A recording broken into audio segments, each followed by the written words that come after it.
Okay, here's the deal. I recently caught some nice flounder in Maine and I wanted to fry them up real quickly, but we had no batter for the fish. And also, I had no spices, so I innovated. I had this idea to use barbecue potato chips, so I just ground them all up into a real fine powder. All you need is a few additional ingredients. The first step is to take a little olive oil and some lemon, squeeze a lemon into the olive oil, and then what you're going to do is add your fillets, in this case it was flounder, into this marinade and put it in the refrigerator for 45 minutes to an hour. There's a little bit more oil and a little bit more lemon. Stir it all up, put it in the refrigerator, and we'll use that again later. Now we only need a few more ingredients to add to our ground up barbecue chips.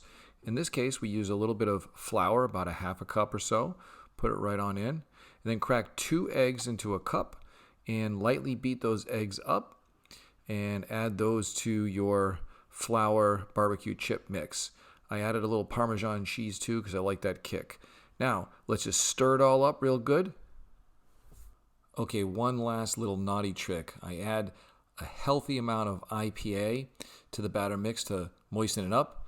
Give it a good stir, and now you're ready to take your fillets that were marinated already, dunk them in. Don't be shy. Really slob on this batter because it's so delicious.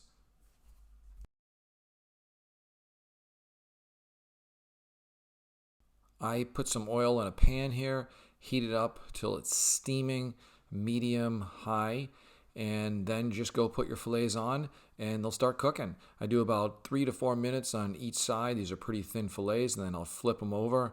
I cooked that a little bit too much, but it was still delicious. And do another 3 or 4 minutes on this side, and then you'll be done. Very tender. I like it.